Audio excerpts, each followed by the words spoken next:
بسم اللہ الرحمن الرحیم.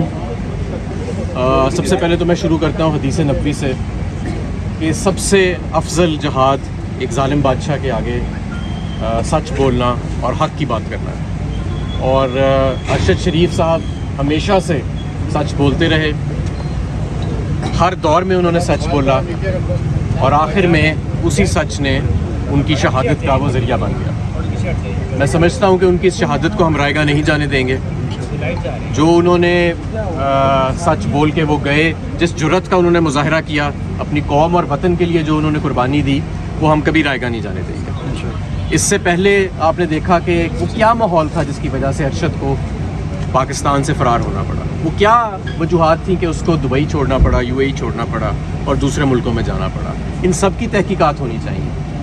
آخر اس کا جب گھر یہاں پہ ہے, وہ اس دھرتی کی مٹی ہے, تو کیا وجہ ہے کہ اس کو یہاں سے جانا پڑا.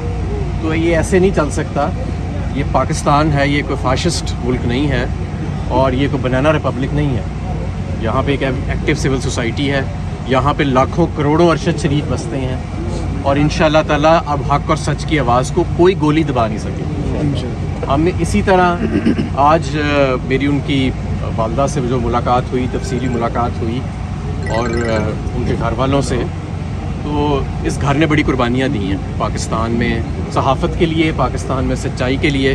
ان قربانیوں کو کوئی بھی اگنور نہیں کر سکتا, ان قربانیوں کو کوئی بھی. اور میں آپ کو ایک اور بات بتاؤں, اب ایک بیانیہ بھی بنا جائے گا, اس چیز کو نارملائز کرنے کی کوشش کی جائے گی, جیسے مقصود چپڑاسی کے قتل کو نارملائز کیا گیا تھا, لیکن ہم اسے نارملائز نہیں ہونے دیں گے. اب اس کی تحقیقات ہونی پڑیں گی. ایک انسانی جان, ایک قیمتی انسانی جان, ایک پاکستان کا سرمایہ, صدارتی ایوارڈ حاصل یافتہ صحافی کو قتل کر دیا گیا. اس سے پہلے اس کو اس وطن سے چھوڑنا پڑا کیونکہ ماحول اس کے ارد گرد اتنا تنگ کر دیا گیا تھا. تو یہ کیا تانے بانے ملتے نہیں ہیں؟ یہ بالکل ملتے ہیں, اور ہمیں اس کی ایک انڈیپینڈنٹ جوڈیشل انکوائری ہم اس کی ڈیمانڈ کرتے ہیں. جو جنازہ ارشد شریف کا ہوگا وہ ایک شہید کے شایانہ شان انشاءاللہ تعالیٰ ہوگا.